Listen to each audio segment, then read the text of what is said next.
Welcome to an episode of the award-winning podcast Art Insiders New York. My name is Anders Holst. The theme of the podcast is New York, with a focus on behind-the-scenes conversations with fascinating people who are making an impact in the world of art, design, and architecture. Bella Neyman and JB Jones are the co-founders of NYC Jewelry Week, an annual event dedicated to promoting and celebrating the world of jewelry, from the window shopper to the avid collector.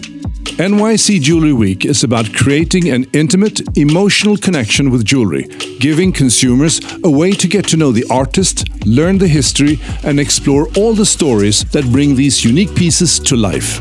This year's event will take place November 15 to 21st under the theme The Power of Jewelry. The power to seduce, inspire, and communicate. Not only as an object and an adornment for the body, but how objects make you feel, like an adornment for the soul. On this episode, Bella and JB talk about this year's program with around 80 events over multiple platforms. Among them, exciting collaborations with the Museum of Arts and Design, Bergdorf Goodman, the Art Salon Design, First Dibs, and 92Y, just to mention a few. They also give us some exciting news. The launch of a groundbreaking new virtual booth concept that will connect jewelry artists and consumers around the world. And a new app that maps New York's jewelry retailers, hand-selected by the two founders.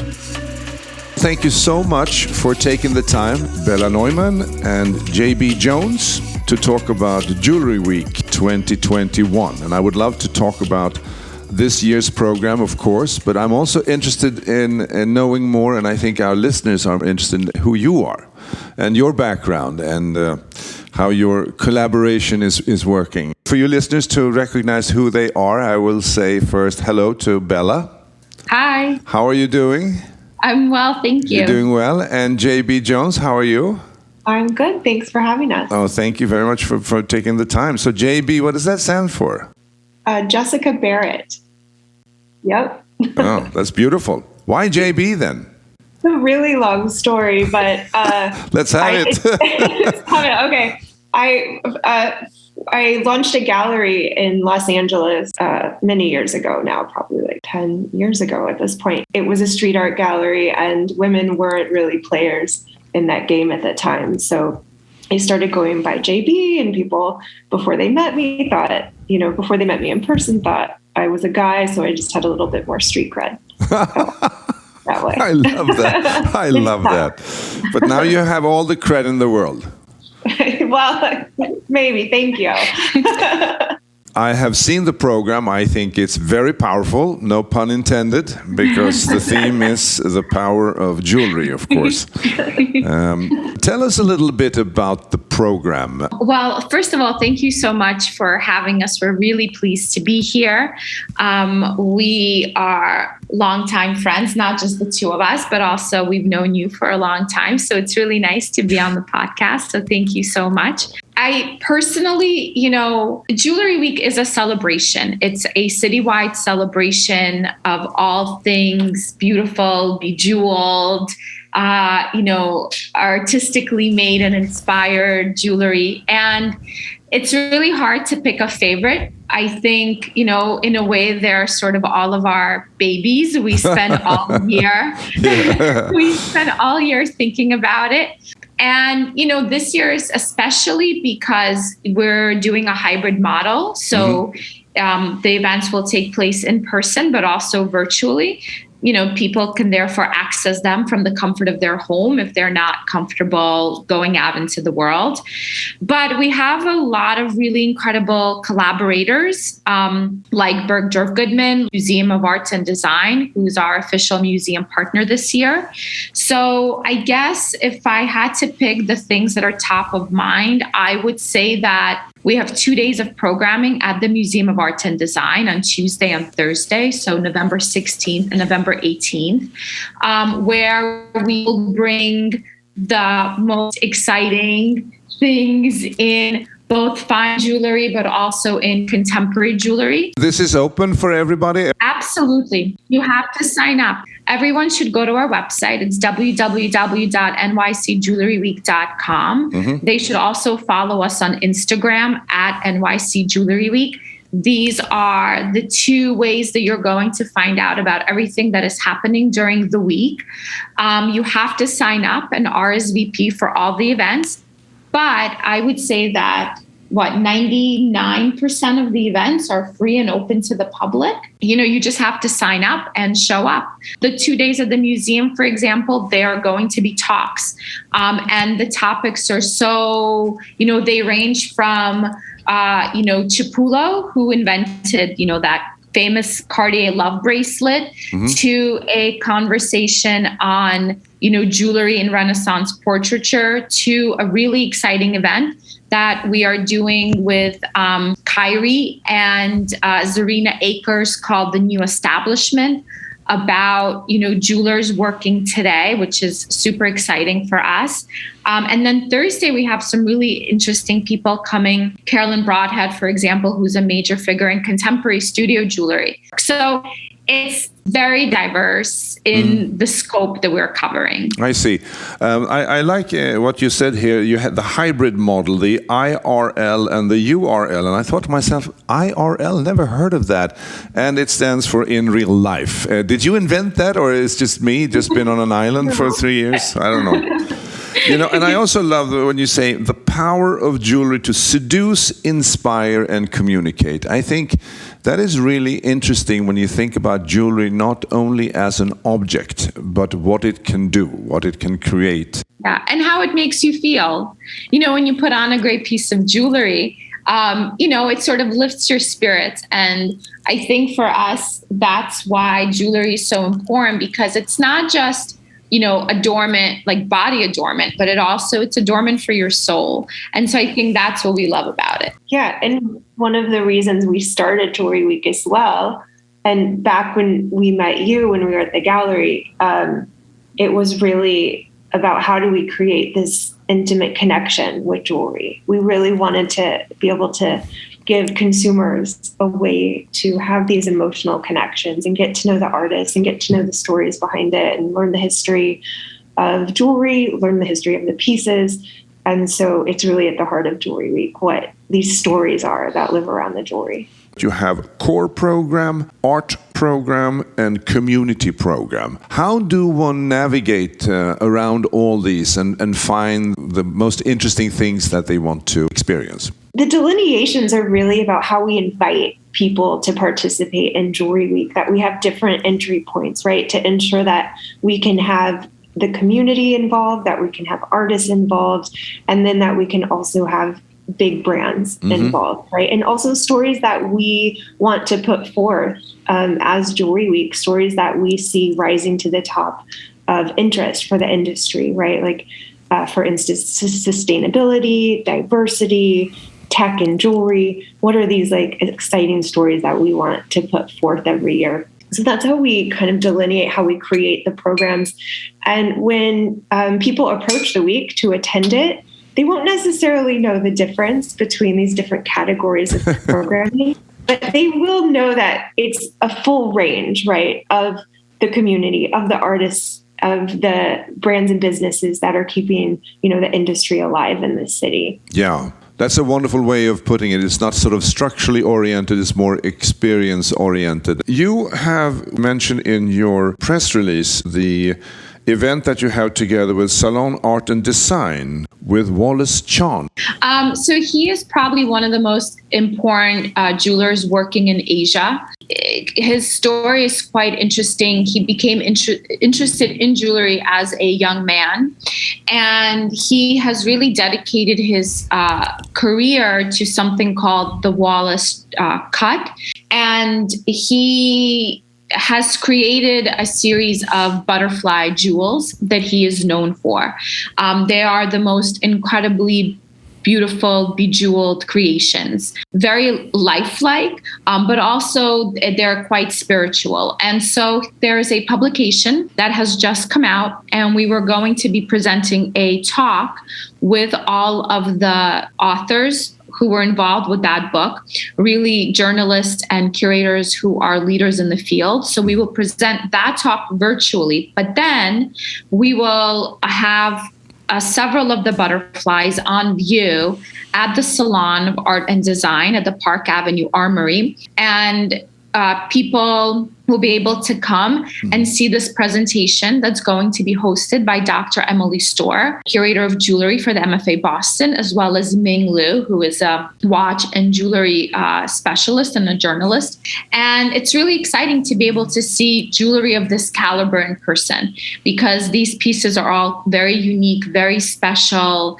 You will find in the most, in some of the best private and also museum collections. So it's a real treat. That's wonderful. So we were talking about the program, and you mentioned the event at the Museum of Art and Design, and we talked about the event that you have with Salon Art and Design. This is really a collaboration. It's not like you're producing everything yourself. It's more like it's an umbrella, and then you coordinate various actors here. You also mentioned in your press release event at the Bergdorf Goodman. So what is that? We're really excited. We've been working with Bergdorf now for every year of Jewelry Week, so 4 years now. Bergdorf Goodman for us as individuals was really at the top of our list. We think, it's a legacy in New York, and that's what Jewelry Week is about. It's about what is the heart of jewelry, right? What is the legacy of these stories? So we very much wanted to work with Bergdorf Goodman. Walked into their store one day, got lucky, got a yes, and now we've been working with them for 4 years. So every year we do a party with them. It's our big annual New York City Jewelry Week celebration. Yeah. We do it in their jewelry salon on the main floor. It's open to the public. It's free. We always have exceptional designers showing their work. This year, Deirdre Featherstone will be releasing a new high jewelry collection, and she'll be in person to talk about it. We'll be there. It's a great moment to just celebrate the community and everything that we've done with Jewelry Week as that community. You're also moving into watches. I like that. I love watches. Well, so this is our first foray into watches. Yeah, we're really excited. We are considering watches a very functional form of jewelry. Yeah. So we're doing a panel discussion with eBay, who is a leader in the watch industry. We'll be discussing how are people buying watches now? Why are they buying it? What does that secondhand market look like? Why is it really booming lately? We have a great panel of speakers on it. And I think they'll probably mention some men's watches. I'm not really sure. I'm excited to hear. Sounds really good. So how do you look at this if some of the listeners are thinking, well, maybe I should attend some of these events, but jewelry is very expensive and it's really not for me. How do you respond to that? Our tagline is jewelry for all. And really that's what Jewelry Week is about, creating these accessible moments into jewelry. And there really are so many different price points. The thing that's amazing about jewelry, I think, unlike, lots of industries, is that everyone buys jewelry at some point, right? We have these big moments in our lives, like when we get engaged, or jewelry that's passed down to us from our grandmothers, or a friendship bracelet that you give someone when you're in junior high. We consider all of this a very important part of the jewelry story, whether it's like a woven bracelet out of thread, or it's a diamond ring that you're buying for your partner. So Jewelry Week is really about having this full scope of jewelry. So we have access points of all different kinds. And we love to have these moments where people can really celebrate the importance of the design in our world, right? The culture of jewelry, especially within New York, and how it lives in our lives, even if it's just you going to participate in it. We think creating these relationships between the jewelers and the brands and the consumers is really important as we navigate through our lives and think, someday I might be engaged. Certainly jewelry can be an investment, so that relationship is really important. But we want people to understand, there's so much that goes into it. These independent jewelers working all over New York, all over the world, who are part of Jewelry Week, telling their stories. and really creating a moment for us to get connected to this as an art form. I just wanted to add to that also, to your point, if someone says, well, what if jewelry is not for me? I think that's exactly what we're setting out to change. We want people to discover something that maybe they thought this wasn't for me, but having access to some of the participants of Jewelry Week, they might actually recognize, oh, wow, I didn't really know this existed, or wow, I didn't know that this was made in such a way, and this is really cool and interesting. So that's why we create a lot of educational moments throughout the week. It's not just about, buy this piece right now. It's about come and hear leaders in this industry speak about this piece and why this is important. So that's really how we approach it as well.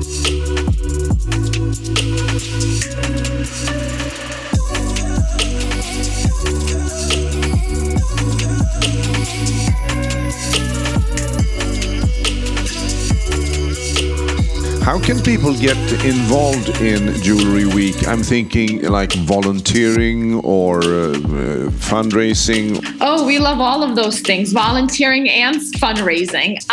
So really the best way is just to be in touch with us, is to reach out, on our Instagram, and just to let us know that they're interested. Or our website. Yes. Contact us. Also sign up for our mailing list. This isn't a large corporation. So when you're reaching out to us, you're really going to get, either JB or myself, and probably JB because she runs our social media, so we really love meeting people and hearing from them. And so, and we need volunteers. Yeah. So email us. Yeah. So do you know how many events there are in total? Have you counted them? So I would say this year we'll have about 80 events in total. It's probably, again, between the in-person and the hybrid. And then, some events have events attached to them. There's an exhibition, there's an opening. So it's really hard to, say an exact number. But I would say probably this year around 80. About 80 events. Yeah, that's impressive. There was one initiative here that I found very interesting. It's called Here We Are. We launched Here We Are in 2019 in response to us really wanting to see that the jewelry industry reflect the world around us, right? We live in New York. It's a very diverse city, diverse in people, but also diverse in what jewelers are making. So we set forth to create space to give visibility to jewelers that we weren't seeing represented in the shops around New York or on the social media platforms that we were following, or just in the jewelry industry in and of itself. So Here We Are is a space to support jewelers of all races, of all ages, of all genders, of all sexual preferences. Create space to give voice to these jewelers and their stories through our Instagram and through our programming. We also run a series of business development classes to help jewelers navigate through their career at whatever level they are. We have emerging talent who are very young, just out of school, and then we have brands and businesses that have been around for 10 or so years. And we really tried to help network for them, create opportunities for them, tell their story in ways that are interesting and exciting. And it's open to jewelers to apply. Once a year, we do an application process right before Jewelry Week. And this year we have 60 jewelers from all across the United States, a really exciting and exceptional group of jewelers. And we're actually announcing them now on our Instagram. We just released the full list of who's participating. So it's a really exciting time for that group. And on November 15th, we launched a virtual shop with First Dibs. And they feature a lot of the jewelers who are in that group. And we also give an award, 3 awards actually during Jewelry Week, to 3 standout jewelers within that group. So, but you'll have to come to Jewelry Week to find out. Is it all virtual, or is it this award ceremony and stuff like that? Where is that taking place? The award ceremony is this year a series of interviews with the jewelers. Really, we felt the need that instead of a traditional award ceremony, that we really just want to spend some time getting to know these jewelers and allowing our audience to do so as well. So those interviews will happen on Instagram throughout Jewelry Week. The market is virtual this year, but we have a great partner with First Dibs doing this virtual market. It gives the jewelers involved a global audience, which is something that's so exciting. And it's just been growing and growing. So yeah, you have some great sponsors: First Dibs, De Beers, David Yurman, eBay, Holstead, to mention a few. And then you also have museum partners and Museum of Art and Design and educational partners. Comments Jewelry, as well as 92Y. What is 92Y? It's the 92nd Street Y. It's one of the oldest institutions in the city. It serves the community both with classes, but also with performances. They also have a gym. It's really a wonderful community center on the Upper East Side. And they have one of the oldest jewelry programs in the country. They have a jewelry center there. Oh, I didn't know that. That's interesting.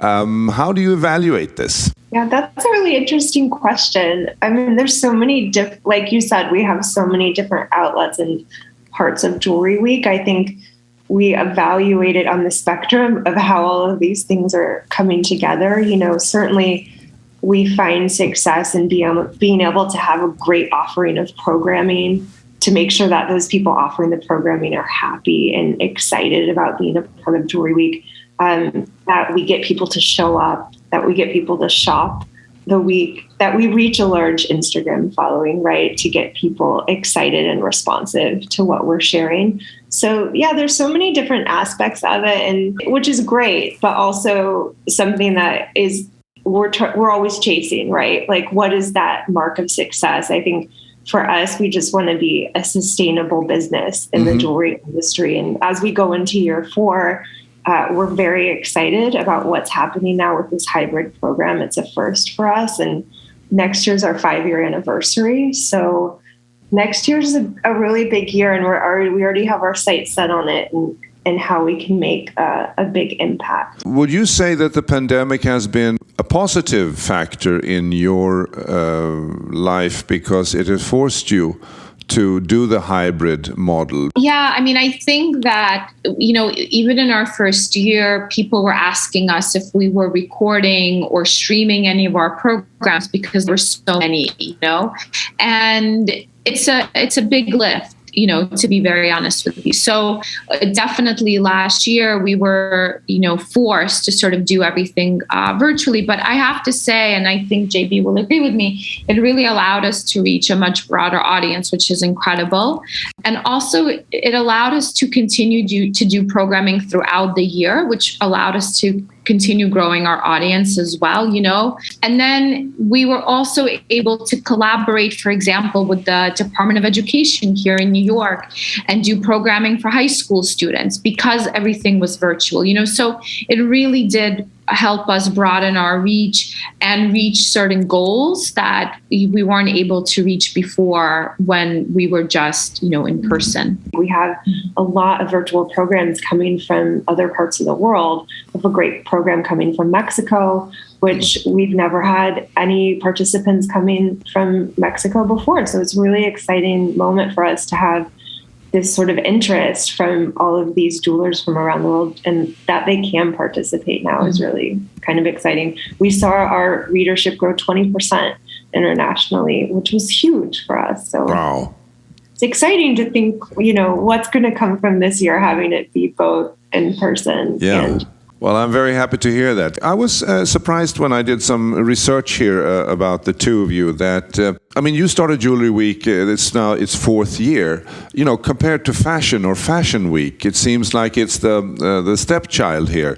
So can you explain to me why New York has been a little bit behind? One of the things that I find really interesting about the crossover of fashion and jewelry is that speaking of New York Fashion Week, for instance, a lot of these designers, you know, make their own jewelry, right? They have their own vision of what they want to see.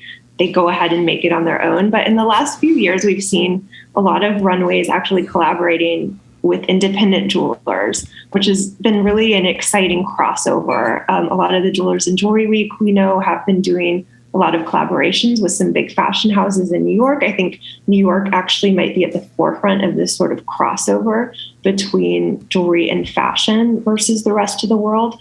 But, what's an interesting part of jewelry is that there's the jewelry industry and then there's people wearing jewelry, right? Like the way people approach wearing jewelry is very much from whether it's a sentimental approach or a fashion approach. So it's such a broad category of how people approach jewelry. I mean, it's interesting to think how separate they are, and something that we never really considered. I actually come from the fashion industry. Bella comes from the design world. So when we came together, and I think one of the reasons for our success is that we weren't within the industry. We want to see a breakout. We want to see jewelry on the runway. We want to see these collaborations happening. We want people to approach jewelry as they do fashion brands and really know household names, right? Like Tom Ford, right? Everyone pretty much knows who he is.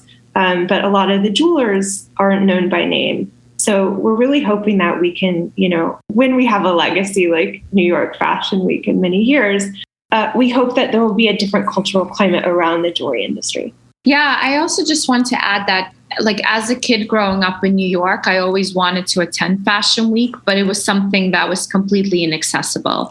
And for JB and I, it was really important to make sure that Jewelry Week was accessible to all. You don't have to be a stylist or an editor or in the know to come to Jewelry Week. So I think that is something that also separates us, because we want it to be really accessible to everyone, and we wanted to really inspire young kids growing up in the city as well. There are jewelry weeks in other parts of the world. Are you related, or are you cousins? Well, we're totally separate. We have collaborated with some of them in the past. We love, having other jewelry weeks come and share our platform, and they've been just as gracious with us and given us opportunities on their platforms. But we're very separate because we are the only jewelry week in the US, first and foremost, but also because our week includes all different types of jewelry, whereas the other jewelry weeks in Europe, for example, they only focus on contemporary studio jewelry. And for us, we want to make sure that fine jewelry sits besides, studio jewelry, and there's vintage jewelry and there's fashion jewelry. So everyone, all different types of jewelry is welcome. Yeah, melting pot, just like New York.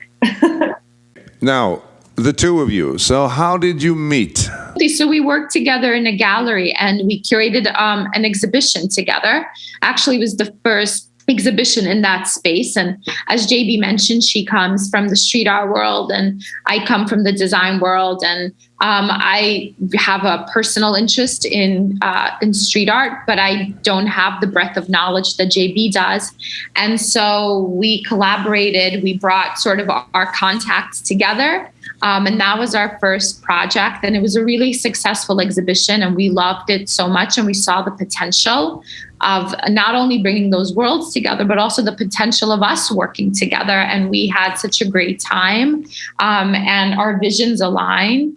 And so from that point on, we really knew that we wanted to continue working together, but also do something that was, our own. That was, kind of different and unique. And then one day Bella came back from traveling to Munich Jewelry Week and was like, I have this idea. Let's do a jewelry week. And I was like, what is that? But yes. So yeah, now we're here. Yeah. 4 years into Jewelry Week, but 6 years working together.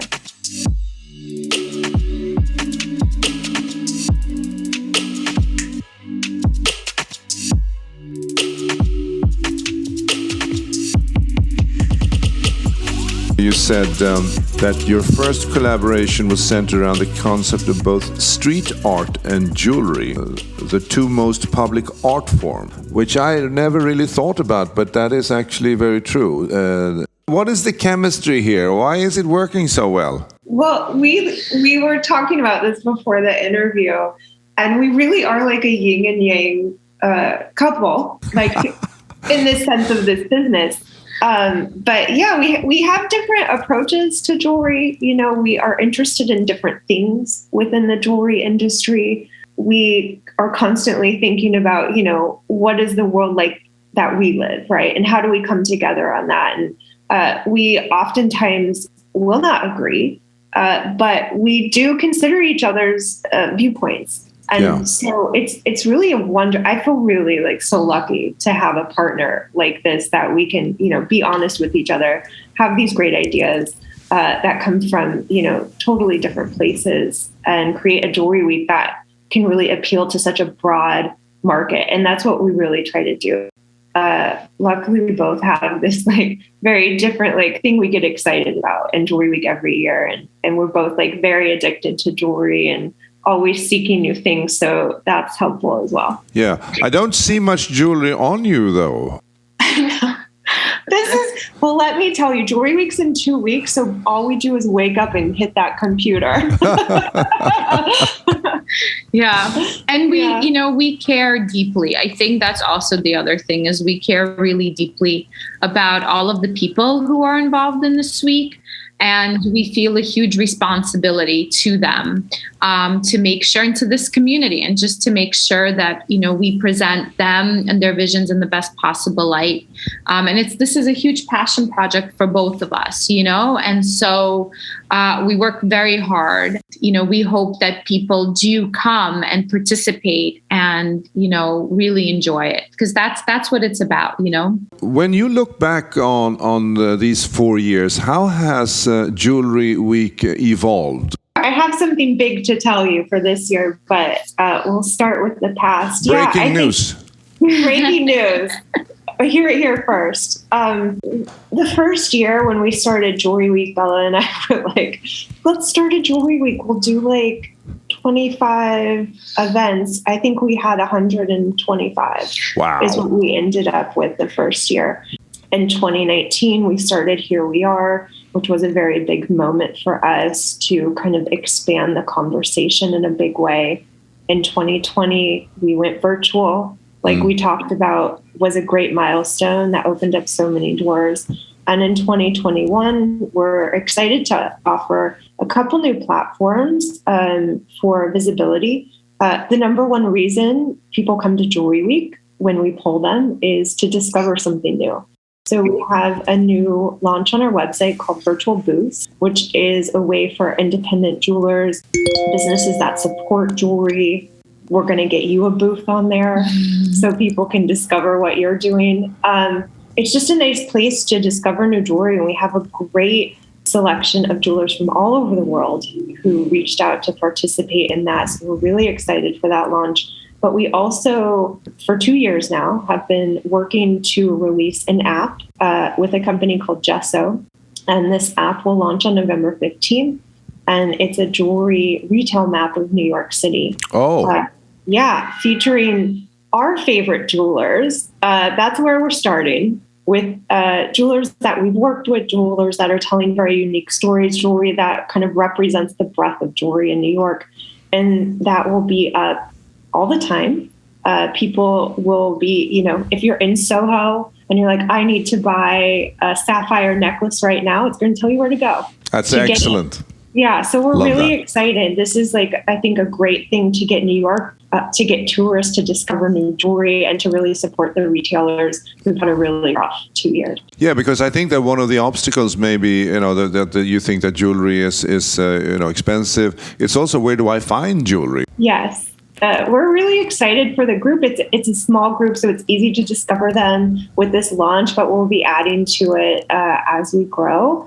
And the app is really incredible. Like I said, we're partnering with this company, Gesso, and they're an audio-focused app, so you'll be able to hear stories about the city and jewelry that's happening in it. So we're really excited. So going back to the virtual booth, then you access that through your website, and then you get like a gallery, and you can pick where you want to go in, and then that's it. Yeah, you can reach the jewelers directly at that point. It's a gallery of images. Each jeweler has shared a little mini gallery within that gallery, and you'll be able to explore their work and connect directly with those jewelers. And that also launches on November 15th. And can you buy from there? Well, you can't buy from our site, but you can click through to theirs and you'll be able to buy. We do have a returning feature on our website called Shop the Week, which features specific items from Jewelry Week with a direct link to where to purchase those. And that's kind of our way of encouraging people to really get to know the jewelry pieces themselves. Can you do this together with First Dibs, like a jewelry variation of First Dibs, or is this virtual booth something different? Yeah, it's different. The First Dibs space is really a marketplace to purchase jewelry. We'll be featuring up to 7 pieces of jewelry from all designers included. I believe there's 50 or so designers in that. And then the virtual booth is open to anyone. The First Dibs market is just the Here We Are jewelers that are involved in that platform. But the virtual booths are open to jewelers or businesses or institutions, educational centers. We have a few museums in there who are from wherever. It's just a way to discover, new jewelry, or to discover businesses, places to visit jewelry. Just kind of a nice moment to connect. We've never really had this space for independent jewelers to be a part of Jewelry Week unless they were attached to a gallery or an exhibition. So that's what is so exciting about this booth for us, is that if you're a jeweler, working in a small town in Germany, let's say, you want to be a part of Jewelry Week, you can now. And that's really exciting. What kind of jewelry do you wear, and what kind of jewelry do you like? I have an affinity for jewelry with a sense of humor. I love jewelry and jewelers who don't take it too seriously, who are seriously committed to their career, right? But that approach jewelry from a standpoint of, it doesn't have to be super serious, right? It can be humorous. It can be colorful. It can be full of whimsy. Yeah. Personally, I love that type of jewelry, and I'm always excited about that. Being in Jewelry Week, this is it's a really hard question. We're constantly trying to find what's next, right? Sometimes it's just, the way a jeweler has cut a stone, right? I'm not a huge fan of fine jewelry personally. I don't wear a lot of it, but once in a while there'll be someone who will present a diamond, and I'll be like, wow, I never thought of it that way. And I think that's what I love about having this job, is that we can always see this new type of jewelry, share it with other people as well to kind of change what they think they're into, right? What about you, Bella? I like to support jewelers of my generation and those who are working with alternative materials. So oftentimes I'll wear something that people are, they feel like they need to take a closer look at what it is to understand it. Because it might be made of, paper or plastic or, butterflies or, something that you don't normally associate with jewelry. Yeah, certainly always celebrating the hand of the maker and their vision, so. That's very beautifully put, actually. Celebrate the hand of the maker. I like that. We have... Just speaking of this, because it's kind of relevant to something else we have a new blog now on our website called Future Heirloom, which tells stories of jewelers or stories of people collecting or stories of how people wear jewelry. We just released a new series called Material Matters, which really speaks to what Bella's talking about. Contemporary jewelers are the focus, and the materials that they're using. And Bella doesn't know this yet, but we will be doing a feature on Bella's collection after Jewelry Week. So you'll have to come check it out, because it's really, Bella's collection is particularly interesting because of her approach to collecting. But yeah, check it out. Stay tuned for Bella's. Wow. Another breaking news here. I'm impressed. And another milestone for Jewelry Week. I mean, this blog has been the making for so many years, and JB's been so passionate about it. And we have an incredible editor, Jackie Andrews, who, has just done an incredible job bringing, this vision to life. So we're really proud of it. Yeah, that's wonderful. So your website, can you order food from your website too? I mean, you seem to have everything there.